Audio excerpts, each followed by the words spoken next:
Boa noite, meus amigos. Sejam todos bem-vindos para mais essa atividade da SER. E muito bem-vindos, pela noite chuvosa, que por si só é um convite para que fiquemos em casa, Mas a presença na casa espírita, além da nossa satisfação pessoal, também tem uma utilidade muito grande em relação ao ambiente que temos aqui e principalmente em relação a atender a tantos necessitados do mundo espiritual e do mundo físico que comparecem à nossa casa. Sejam bem-vindos. Nós vamos dar alguns avisos, lembrando sobre a programação da casa. Nós temos às terças-feiras, à tarde, a partir das 14 horas, um grupo de senhoras que, simultaneamente com o estudo do Evangelho, tem uma atividade de trabalhos manuais, especificamente de costura. A gente fala de senhoras porque a sua maioria absoluta é de senhoras, mas se houver alguém do sexo masculino interessado em participar, também poderia, não há problema nenhum. Esse grupo elabora principalmente enxovais que depois são distribuídos às mães carentes da região. Na quarta-feira nós temos esse horário tradicional de palestra, desde o início da casa há 40 anos. Temos também grupos de estudos simultâneos sobre o estudo sistematizado da doutrina espírita, na quarta-feira. No sábado à tarde, às 14h30, esses grupos de estudo sistematizado se repetem e também temos grupos avançados do estudo da doutrina. Aos sábados, também numa atividade de 40 anos, o nosso plantão de passes e de diálogo fraterno, a partir das 17h30. Ali na casa da frente, quem tiver interesse, é só comparecer, tomar o passe e estar liberado. Nós vamos, então, delimitar o início da nossa atividade antes da palestra, pela prece, rogando ao Mestre Jesus a sua assistência para todos nós nesse instante em que aqui estamos, trazidos pelo interesse do aprendizado, pelo interesse em nos beneficiarmos desse ambiente de paz, de fraternidade, de amor que a espiritualidade nos propicia, fortalecendo-nos cada um em relação às nossas necessidades, às nossas imperfeições que ainda devem ser combatidas. Querido Mestre, que nessa noite possamos aproveitar dos ensinamentos trazidos para orientar a nossa vida, para melhor entender as nossas dificuldades no mundo em que vivemos. A doutrina espírita tem essa capacidade de nos esclarecer as dúvidas em relação aos motivos pelos quais aqui estamos, os motivos das nossas dificuldades, em razão dos nossos erros e das nossas imperfeições desta e das vidas anteriores. Que o Mestre, no seu infinito amor, estenda seu olhar de amor e de paz sobre todos nós, e que a sua presença nesta atividade seja a certeza do sucesso da palestra da noite. Que assim seja, Senhor. A palestra de hoje está a cargo da nossa querida companheira Rosane Catani. A Rosana é uma das fundadoras da casa, já foi presidente da casa. Nesses 40 anos tem desempenhado praticamente todas as atividades, em todos os trabalhos necessários para a manutenção das atividades doutrinárias. Atualmente faz parte da diretoria, mas principalmente exerce essa atividade de divulgação da doutrina através das palestras. E ela que nos orienta na palestra desta noite, tratando da mediunidade.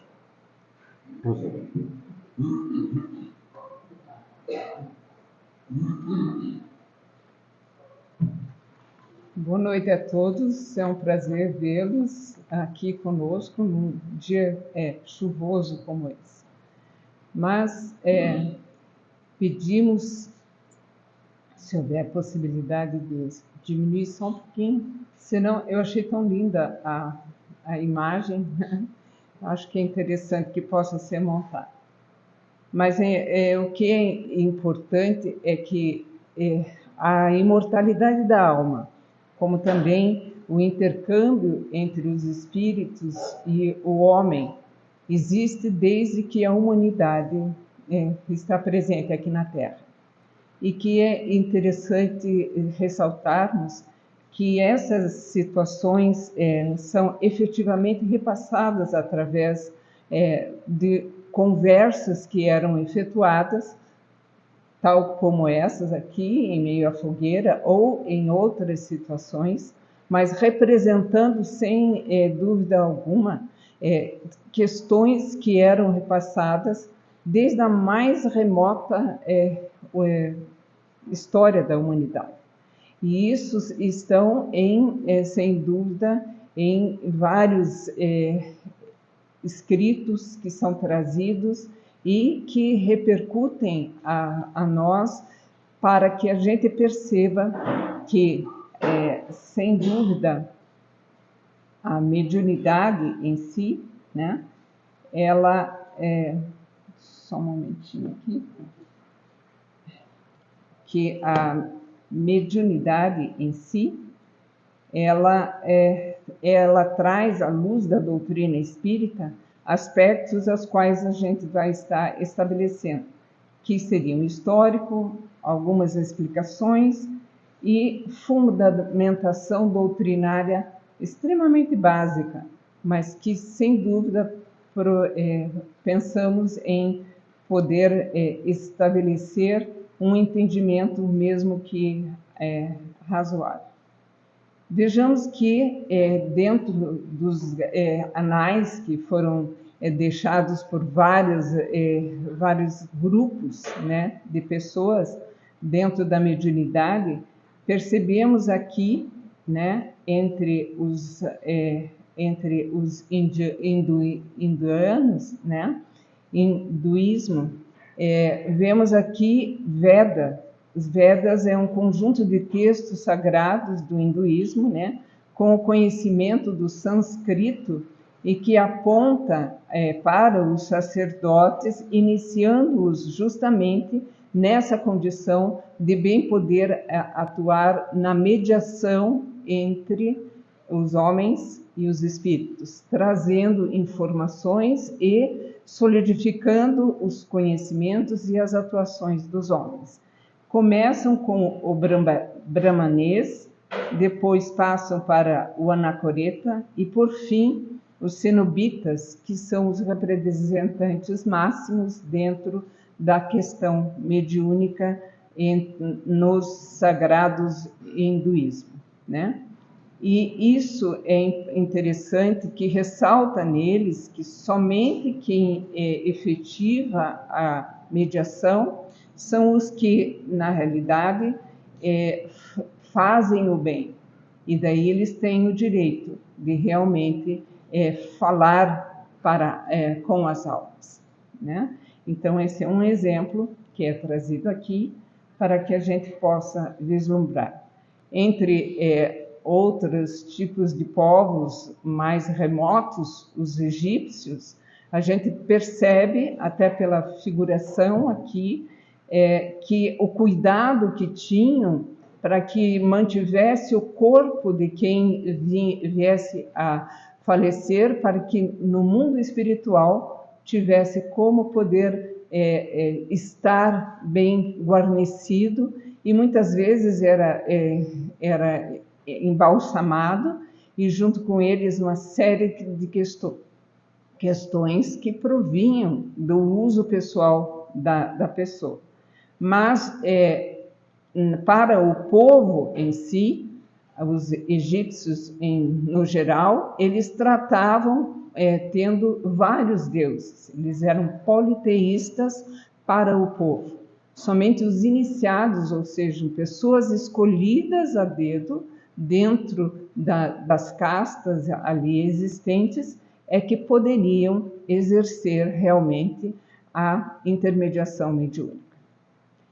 Entre os chineses, havia sempre, e há ainda, e se percebe essa situação, de que os avoengos é que estabeleciam a intercambiação com o mundo espiritual, trazendo histórias, trazendo situações vividas pelos ancestrais das famílias em si. Um outro exemplo aqui, nós vemos através de Moisés. Sabemos todos nós que o povo hebreu, em uma determinada época ficou tendo uma atuação escravagista dentro do povo egípcio. E lá ele conseguiu, através de uma série de situações que foram trazidas pela parte medianímica, propriamente dita de Moisés, que os libertou, graças a uma série de situações em que ele mencionava e que iria acontecer, e isso foi possível. E depois a libertação do povo, na qual se deu sem derramamento de sangue, mas ocasionou, devido a terem ficado cerca de 300 ou 400 anos dentro de um tratamento politeísta, porque eles faziam parte dos escravos, praticamente, no Egito, eles recebiam o entendimento de vários deuses. E eles necessitavam retornar ao pensamento hebraico, no qual era pautado em um único Deus, né? E por essa razão ele permaneceu 40 anos para chegar do Egito até a Terra Prometida, coisas que daria para ser feito em muito menos tempo, mas foi para que novamente fosse trazido o entendimento e o conhecimento que eles tinham em sua pulcritude maior, certo? E uma das coisas que havia sido colocado como extremamente fervoroso era o fato de que não havia mais possibilidade deles entrarem em contato com a espiritualidade, né? Que ninguém use do sortilégio de encantamentos, nem interrogue os mortos para saber a verdade. Isso era para o povo em si.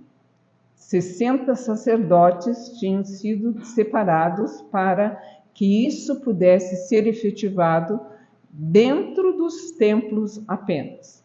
Jamais em outro local, a não ser nos templos, nas igrejas, se assim o queremos tratar.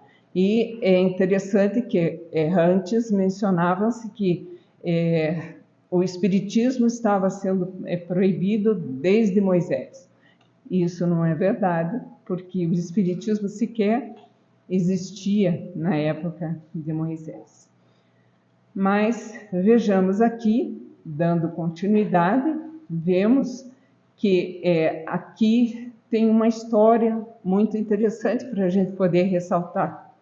Tentaremos deixá-la concisa para não tomar muito tempo. Como Moisés havia proibido, não havia possibilidade de pessoas estranhas ao sacerdócio hebreu, né, poder falar com os mortos.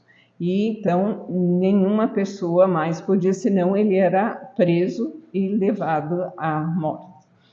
E Saul, sendo o primeiro rei de Israel, ele foi, na realidade, educado, foi seu predecessor, seu professor, o Samuel, que era um espírito elevado, um hebreu de alta estirpe moral, e que havia educado Saul em outros tempos, e ele havia recebido até a unção de Deus para que ele pudesse exercer o mandato maior, que foi o de primeiro rei. Mas a pessoa se envaideceu e deixou de lado a atuação correta e benfazeja que ele efetivava junto ao povo e às pessoas, e acabou se afastando tanto de Samuel quanto da sua caminhada correta frente ao povo hebreu. E o Samuel acaba falecendo, né, depois, e houve em uma época, né, em 1065, antes de 1060, mais ou menos, antes de Cristo, ou seja, 700 anos depois de Moisés, né, Samuel percebeu que os filisteus novamente estavam cercando Israel para tomá-lo, mas não fizeram declarações nenhuma, apenas se colocaram com os exércitos ao redor. E ele ficou extremamente preocupado com essa situação e queria ter com Samuel, já morto, né, alguma ideia de o que fazer, se ele deveria se voltar contra os filisteus, ou seja, aceitar a guerra ou não. Só que havia proibição e não havia mais absolutamente nenhuma das pessoas que se dispunha a efetuar essa intermediação. A não ser, depois de muito procurarem, encontraram uma pitonisa, né, como é chamada, médium, né, recebia esse nome, piton para o homem, pitonisa para a mulher, que efetuava essa situação, mas ela estava em Endor. E o que fez Saul efetuar a viagem até lá e vamos dizer, se mascarar de uma certa maneira, retirando os trajes de rei e colocando-se com uma pessoa comum, e vai até ela pedir para entrar em contato com Samuel. Ela o reconhece porque já estava envolta com o hálito do próprio Samuel e mencionou que o Senhor mesmo sabe que eu não posso fazer isso. Está proibido, e se eu o fizer, serei morta. E, de repente, como já havia isso, Samuel acaba vamos dizer, em aparição total, né, na frente deles. E Saul, então, conversa com ele, é repreendido por Samuel pelas posturas dele, e menciona se ele teria de invadir ou não. Recebe o negativo. Mas, como a gente sabe, ele resolveu, mesmo assim, ir lutar contra os filisteus. Quando ele viu que os 3 filhos mais velhos já haviam falecido, sucumbido, ele acaba se matando, se suicidando, jogando-se em cima da sua própria lança. Então, vejamos que isso não é uma conta que é falada assim à toa. Ela está nas Escrituras, está no primeiro livro de Samuel, dentro do capítulo 13, toda a questão da mudança, de ele ter sido ungido, né? Saul ter sido ungido, foi tornado rei, e depois ele está, vamos dizer, fazendo uso das questões dele, e não está atuando e direcionando o povo corretamente. E depois, no capítulo 14, menciona a respeito da luta que havia entre eles, né? que aconteceu entre eles, e a morte de Saul e dos filhos. Então, isso se encontra dentro das Escrituras, não é invenção, não é um conto qualquer, é uma verdade, porque está nos anais do povo hebreu, dentro das Escrituras que ali estão presentes. Então, é interessante que a gente perceba, né, como é importante a possibilidade de visualizarmos a condição de eu mudar aqui Só um momentinho.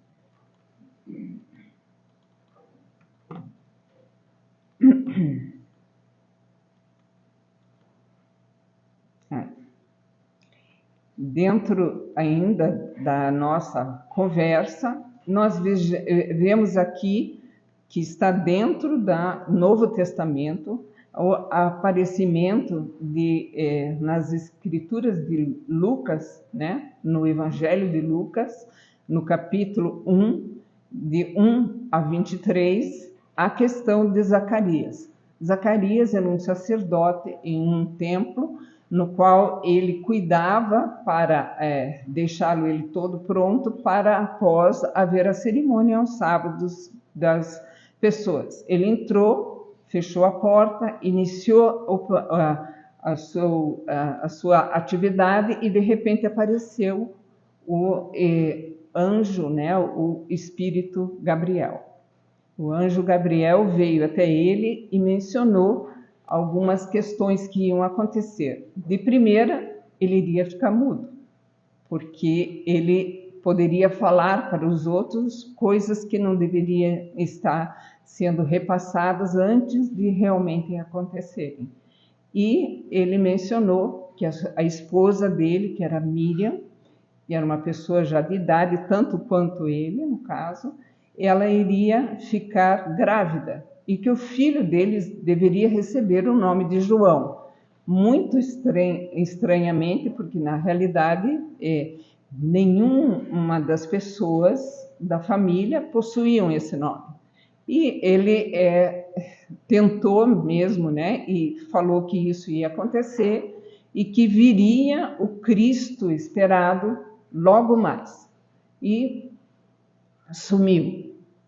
Lógico, Zacarias saiu sem conseguir falar. Na época, quem escreviam eram só as pessoas de alto desenvolvimento intelecto e financeiro, e o povo não sabia ler, nem ele mesmo. Então, acabou ele sem conseguir falar para ninguém que ele iria ser pai, mas foi constatado posteriormente, depois de um tempo, quando ela já estava de 3 meses, que estava grávida.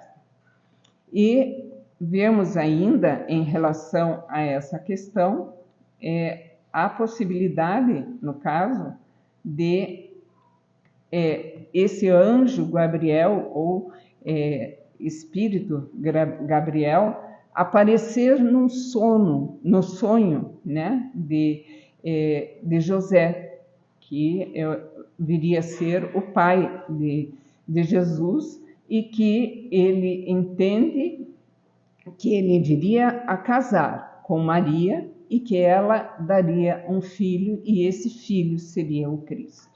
E isso, sem dúvida, trouxe uma situação de grande alegria, porque quase que da mesma maneira que ele, mas só que presentemente, o Espírito Gabriel apareceu a Maria e mencionou que ela daria à luz a Jesus, ao Cristo que estaria vindo ali entre eles.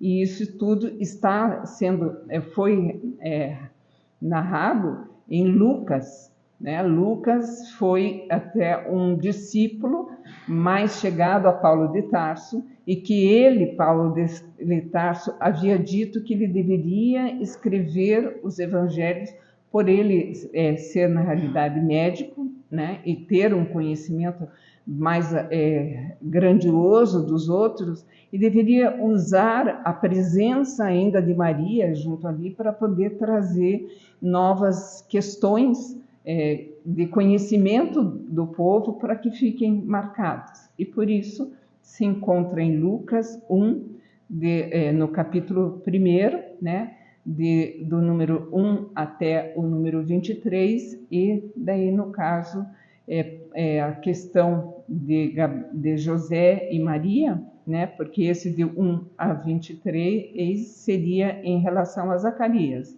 e a José e Maria também no 1, só que de 25 até 52.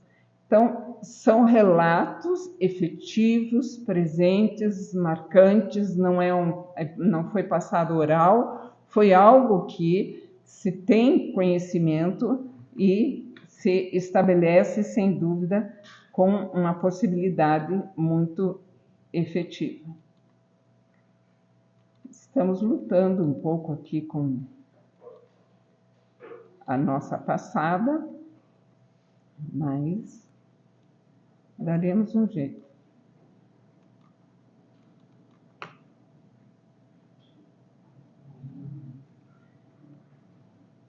Então, o que é interessante é que a gente perceba que não foram só essas questões que fizeram com que houvesse a possibilidade de termos condições de melhor atuar no conhecimento e na capacidade de entendimento.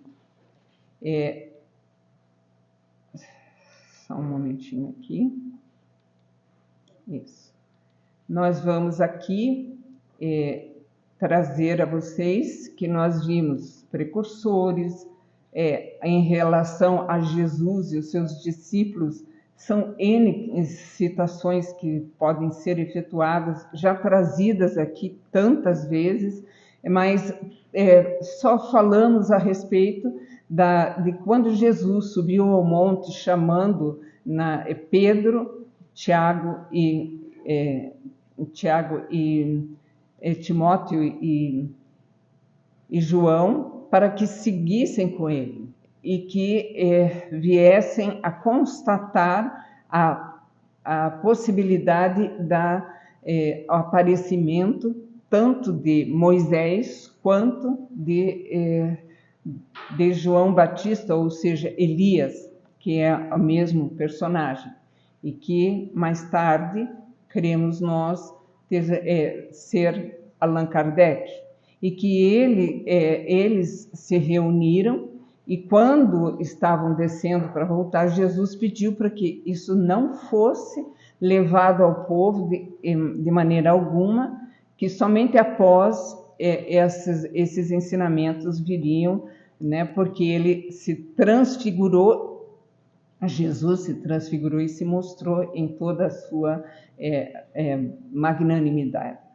E é claro que quando ele desce, encontra o pai de um jovem que estava desesperado, que todos os discípulos que tinham ficado tentando estabelecer a retirada de um espírito que estava o atormentando, Jesus simplesmente falou,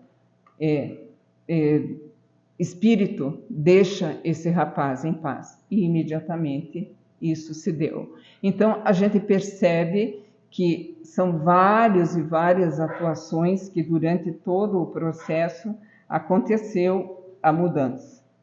Vemos ainda, dentro do que estamos trazendo, a questão de Paulo de Tarso, que sabemos também, quando ele estava a caminho de Damasco, às portas de Damasco, ele tem a visão do Cristo e acaba ficando cego momentaneamente. Isso vamos dizer, curado por Ananias, que era quem ele realmente estava indo atrás, porque achava que ele, pelos ensinamentos que havia passado de Jesus, tinha efetuado a morte da sua noiva, né, que era Abigail.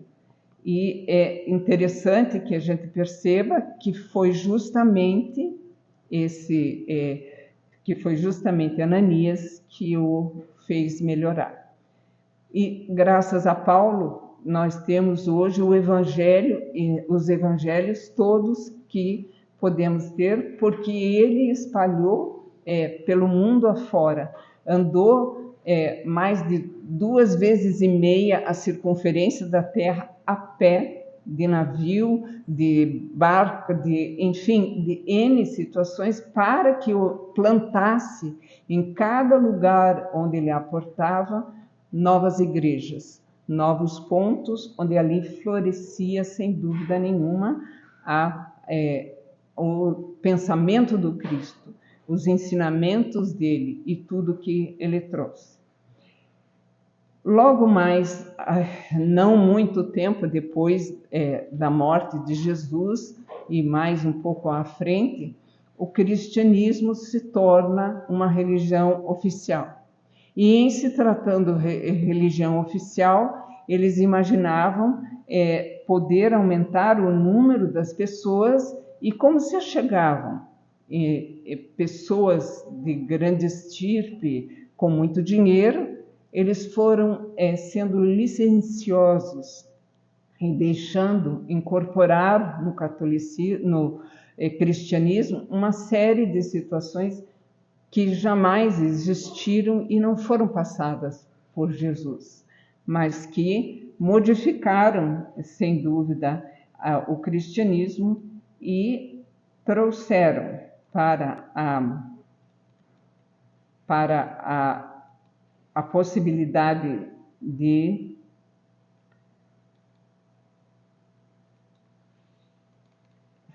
mudar trouxeram, sem dúvida alguma, a possibilidade de fazer com que o cristianismo se tornasse o catolicismo que hoje temos.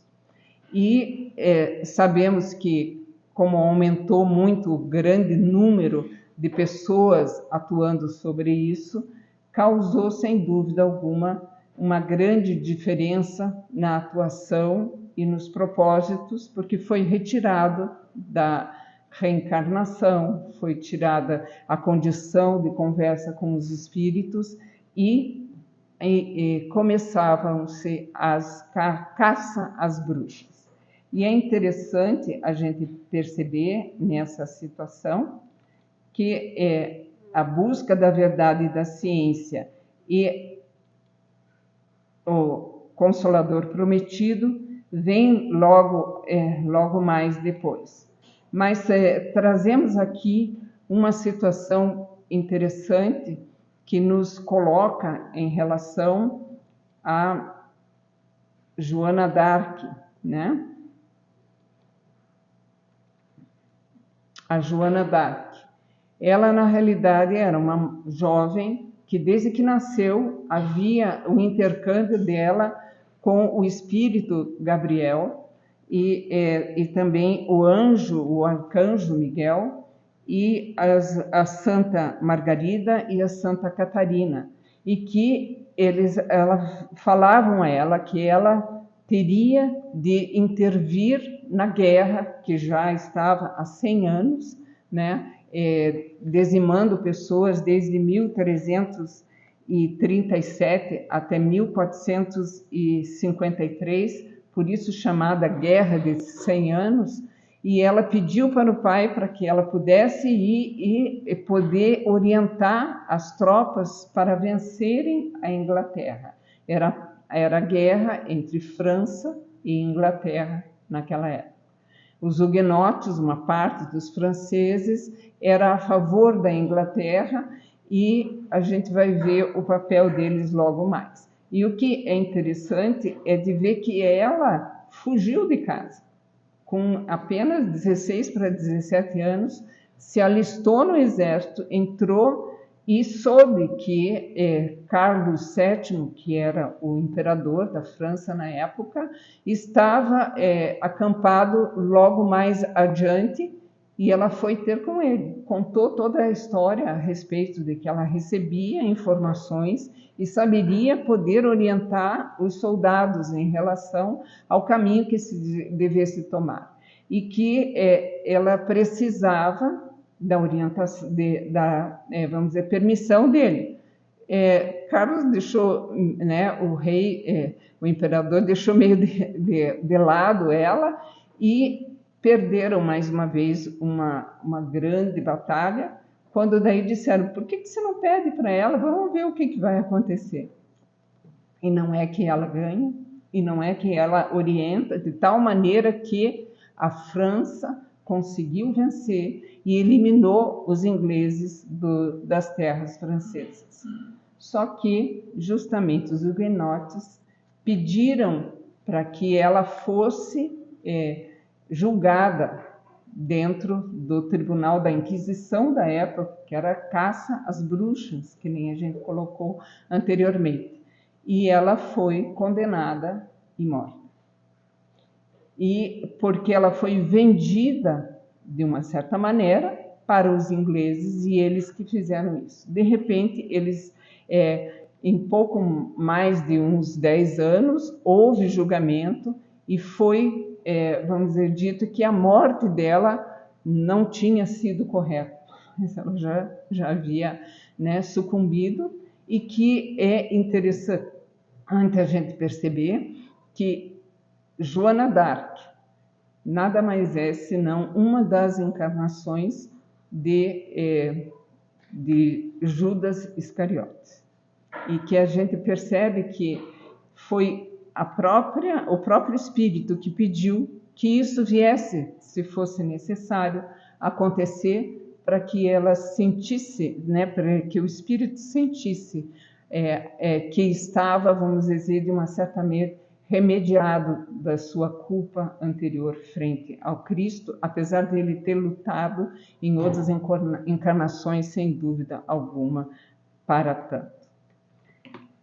E a gente percebe, então, as mudanças, as atuações, e fazemos-nos lembrar de Jesus, dentro do único dos seus discípulos que veio a efetuar a nosso conhecimento dessa passagem no último dia em que Jesus, e últimas horas, na realidade, que ele esteve com seus discípulos para se despedir, dar todas as orientações necessárias para que cada um pudesse efetuar as suas coisas, porque ele sabia o que ia acontecer, ele iria morrer, mas ele deixa esse pensamento, que a nosso ver parece que talvez os outros ficaram muito efusivos conversando a respeito do que iriam fazer e talvez não tenham prestado atenção no restante da mensagem que ele deixou, que é de grande importância e que consta, né, em João, porque foi o único que ficava próximo e ouviu, né, capítulo 14, versículo 15 e 17 a 26. E que ele menciona assim: se me amais, guardai os meus mandamentos, e eu rogarei ao meu Pai, e ele vos enviará outro Consolador, a fim de que fiquem eternamente convosco. Então, era para guardar os mandamentos, coisa que isso não foi feita, porque houve muita mudança, não é verdade? Muitas alterações, fundando uma nova linha de atuação. E que fique eternamente convosco. Então, era de uma outra maneira, não era como um representante, e aqui ele coloca o Espírito de verdade, né, que o mundo não pôde reconhecer. Espírito de verdade era ele, era Jesus, que é o governador da terra, o governador espiritual da terra, né? Porque não o vê e absolutamente não o conhece. Eles, para que a gente entenda, eles não o reconheceram na realidade como sendo ele o Messias, o Cristo esperado, né? Que Isaías tanto cantava. Mas o que interessa, mas quanto a vós, conhecê-los-eis, porque ficará convosco e estará em vós. Porém, o Consolador, que é o Santo Espírito, que meu Pai enviará em meu nome, vos ensinará todas as coisas e vos fará recordar tudo o que vos tenho dito. Então, esse Consolador veio e trouxe a nós a condição de entendimento de todas as coisas realmente. E aqui a gente adentra a uma questão em que trazemos a figura, né, de Hippolyte de Lyon Denisard Rivail, que é, vamos dizer, um membro encarnado da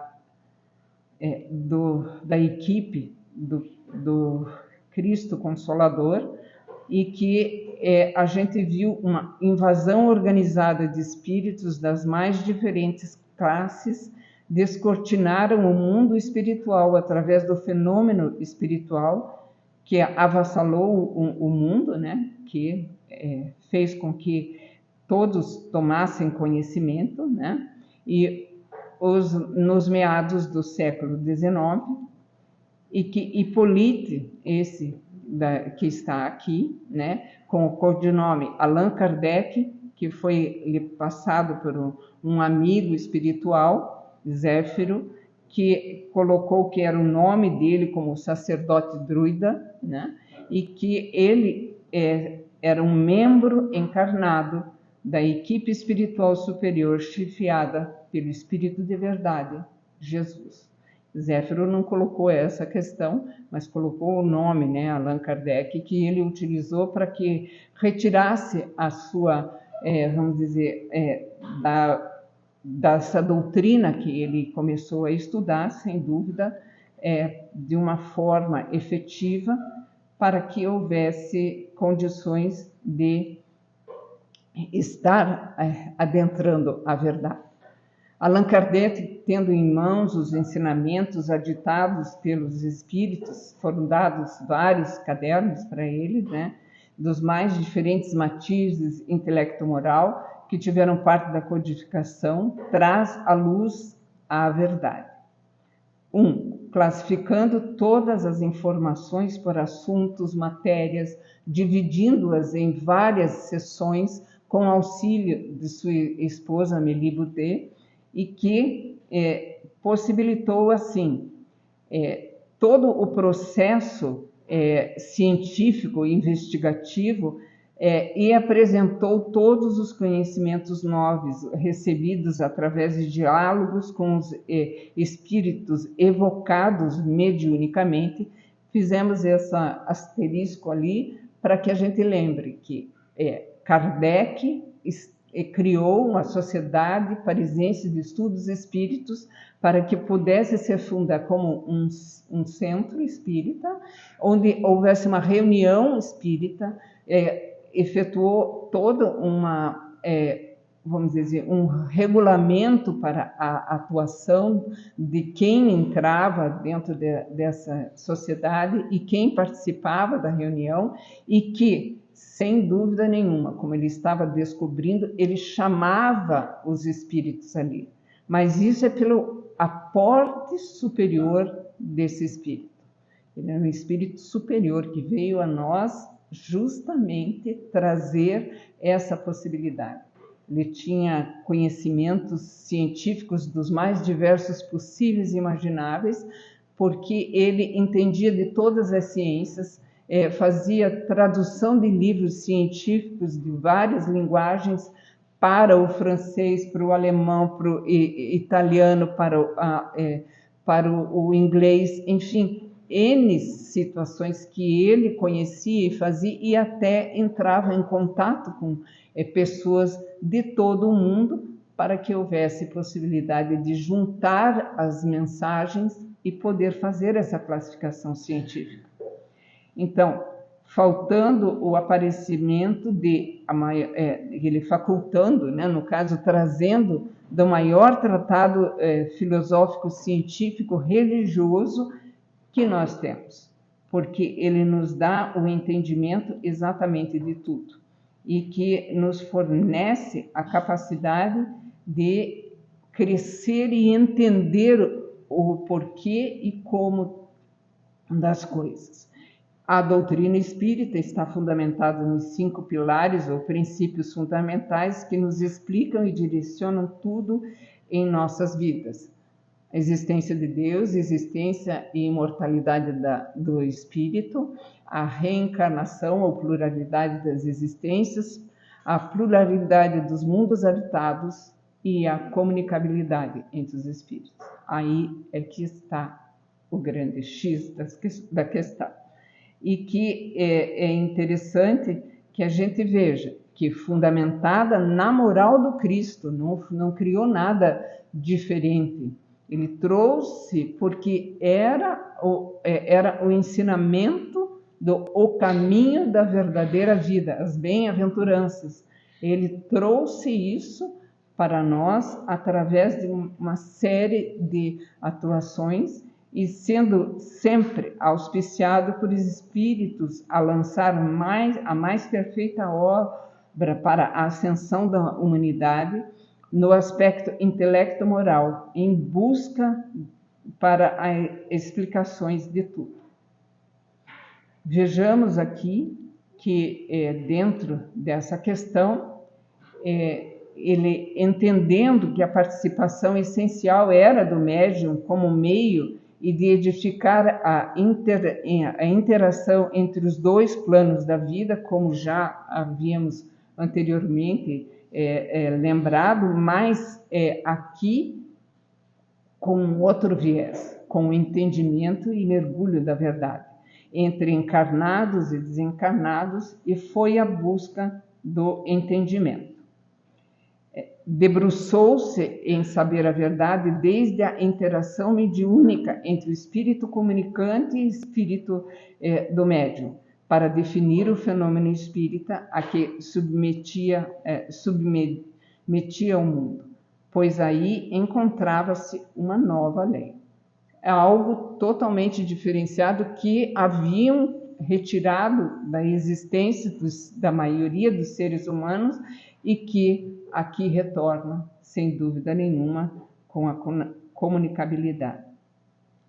Valeram-lhe vários anos de infinitas pesquisas e perquisições aos mentores espirituais que o incentivavam à busca, mas sem auxiliarem em nenhum detalhe. Levaram-no à busca apenas anotando. Agora está no caminho certo. Continue. É bem assim. É porque teria de vir através de muito esforço, para a gente lembrar que é só com esforço e boa vontade que a gente consegue realmente estabelecer as questões. Com sua capacidade de penetração e visão acurada, científica e moral, Kardec e a agudeza de espírito dele, prosseguiu até chegar a integral entendimento e a certeza do grande desafio que vem a ser exercer a mediunidade. E é, sem dúvida, essa a situação. A mediunidade é inerente à humanidade. Toda a humanidade vai possuir em um momento, sem dúvida, a mediunidade. Mas não é estabelecida em nós de pronto, querendo-se apenas ser médium. A gente quer, eu vim aqui aprender porque eu quero desenvolver a mediunidade. Vamos ver o que significa isso. Sofremos a influência dos espíritos, sem dúvida, à medida de nossos pendores, propensão e tendências. E que... Só um momentinho.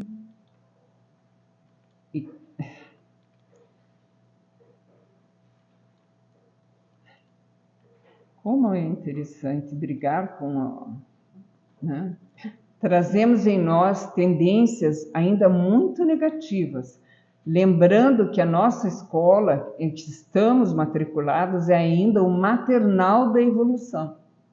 É um mundo de provas e expiações. Muitos de nós sequer temos a capacidade sensitiva desenvolvida, de sentir qualquer sensação na presença dos espíritos, vulgarmente comparando a uma porta. Quando pergunta, você é médium? Ah, não, eu sou como uma porta. Ou seja, nesse sentido, dizendo que não é capaz de ter qualquer tipo de, vamos dizer, um arrepio, sentir um aroma ou alguma coisa que desponte a característica de sensibilidade. Dentre os que possuem a sensibilidade, podem estar apenas na condição de sensações, sem a interação mediúnica alguma, apenas sensações, por não termos ainda o conhecimento e vivência de integridade moral para atuar como médium ostensivo. Porque a gente falou, a necessidade é de a gente poder estabelecer essa relação, requer do indivíduo uma força muito grande, como veremos aqui. Dentre os que têm a mediunidade, em sua arrasadora maioria, 98%, é-lhes outorgada por uma licença divina. Não vem do desenvolvimento moral. Nós ainda estamos, lembra, no maternal do desenvolvimento moral? Então, o que é efetuado? Para que em mais rápido tempo, né, ela é outorgada pela divindade maior, Deus, para que consiga vir com esse dom, com essa qualificação e mantenha-se firme para poder atuar melhor, né? Então, podendo avançar na senda do bem por auxiliarem principalmente os seus comparsas de antanho e evoluir em demonstrando a sua mudança de pensar, falar, agir à medida de sua vontade, esforço e transformação moral, certo? Então, isso é o que se tem estabelecido para nós todos, né? Então, não é querer desenvolver, é querer lutar conosco mesmo, mantendo-se firme e avançando no aspecto moral para que haja possibilidade, através da vontade e do esforço, crescer. E, sem dúvida, brigando aqui com o meu controle,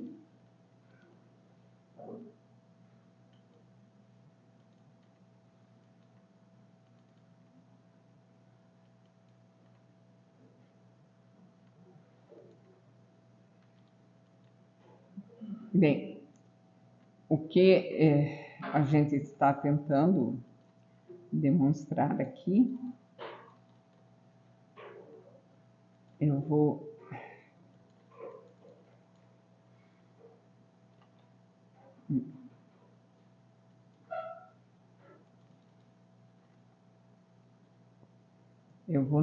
que não vai aparecer. Então, o que é interessante que a gente perceba que nessa atuação vai haver a necessidade de uma alteração nossa em aspecto físico, porque é uma possibilidade física inerente à condição do que o espírito possa se expandir para que haja essa característica veemente da mediunidade.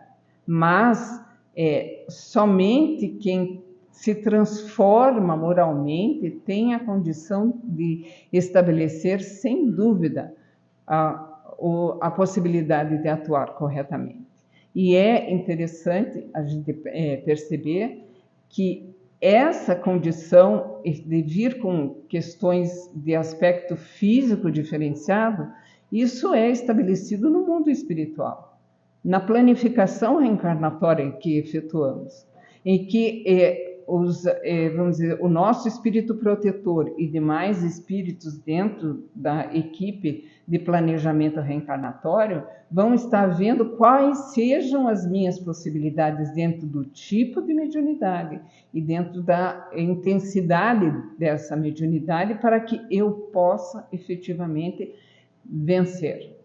E a gente fica pensando assim, nossa, mas é uma grande parte das pessoas, elas, na realidade, quase não tem muitos médiuns. Realmente, é difícil se encontrar pessoas que vençam essa situação.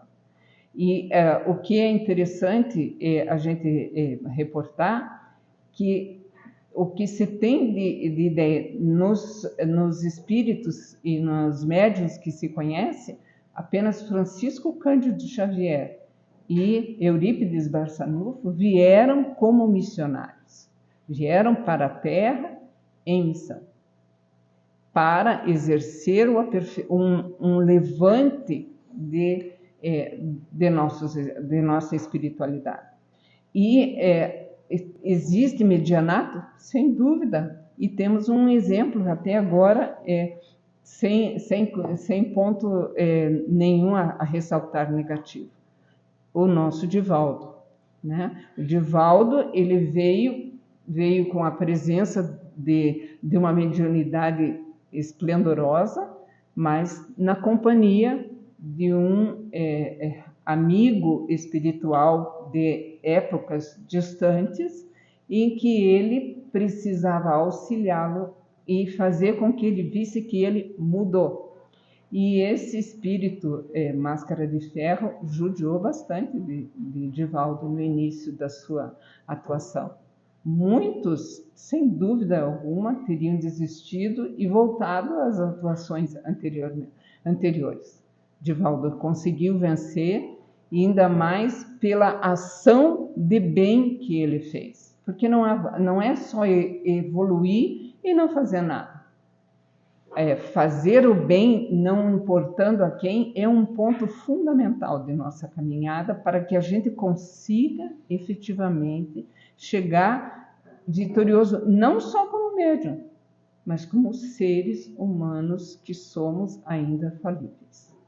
E que a moral é importantíssima para todos nós. Então, as bem-aventuranças estão no Evangelho segundo o Espiritismo, presentes em 19 das 28 capítulos, por terem uma fundamental importância para que a gente as saiba lidar e extirpar de nós o orgulho e o egoísmo, que são as maiores chagas que nós temos. E por essa razão, anotamos aqui que apenas esses 2% de pessoas que conseguem chegar a ultrapassar, vamos dizer, as barreiras do comodismo e levar adiante a sua vida, trazendo luz a todos nós. Somos falíveis, sem dúvida nenhuma, estamos no começo, mas o que nos falta, pelo menos ficou ali no quadro aparecendo, é a vontade e o esforço para nos transformar. Temos todas as armas possíveis e imagináveis. E, sem dúvida alguma, fazemos reportar aqui, não um livro sobre mediunidade, mas Vereda Familiar, ditado por Teresa de Brito, que traz a necessidade inconteste de iniciarmos a nossa luta interior dentro dos nossos lares, junto aos nossos inicialmente. Por que razão?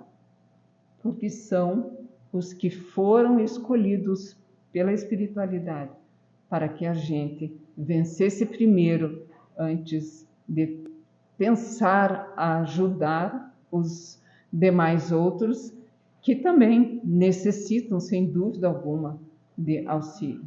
Mas inicia aqui. É uma leitura extremamente agradável e profunda. E convidamos a isso, ao invés de imaginar falar sobre mediunidade. Por que razão? Para se estudar e debruçar em cima da mediunidade, o nosso conhecimento de nós mesmos e da própria doutrina tem que estar muito avantajado. Então, a mediunidade não é para todo mundo e não é para quem quer, é para quem pode. Que Deus nos ampare e nos guarde e desculpe as falhas em relação ao a passagem dos slides. Muito obrigada.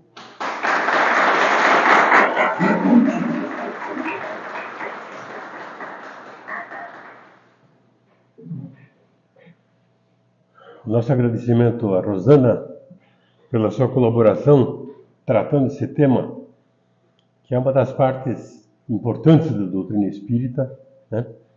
A parte da fenomenologia doutrinária. Se bem que muita gente confunde o espiritismo com a mediunidade, e isso não é verdade. O espiritismo é esse conjunto de que a Rosana falou, do conjunto do qual a mediunidade é uma das partes, né? Muito obrigado, Rosana. Nós vamos encerrar essa primeira parte das atividades pela prece e em seguida passaremos aos passes. Lembrando que o passe não é obrigatório, mas os que vão tomar o passe, ser assistidos, por favor, aguardem sentados que todos serão chamados. Querido Mestre Jesus, ao encerrarmos a atividade da noite, expressamos o nosso agradecimento mais uma vez pela oportunidade que se renova do aprendizado, da reflexão, da oportunidade que temos, Senhor, de buscar entender o mecanismo da vida com os recursos que a espiritualidade nos concede e pela magnanimidade da criação humana de que Deus é o autor. Temos todas as condições, todos os recursos à nossa disposição. Basta-nos, como lembra a nossa Rosana, a vontade, o interesse de querer nos modificar para podermos utilizar desses recursos que temos e crescermos em direção ao Mestre. Seja também nossa prece uma súplica em benefício de todos aqueles irmãos necessitados, aqueles que atravessam suas dificuldades nas ruas, nos hospitais, nos asilos, nos orfanatos, nos presídios, onde a dor e o sofrimento são os companheiros de todas as horas. Que a paz do Mestre possa estimular a cada um a buscar em si as forças de que necessita para superar esses momentos e continuar a jornada em direção a Jesus. Rogamos as suas bênçãos para todos nós que nos acompanham no retorno aos nossos lares, a sua paz para os nossos familiares e que a bondade de Jesus permaneça conosco hoje e sempre. Que assim seja, Senhor.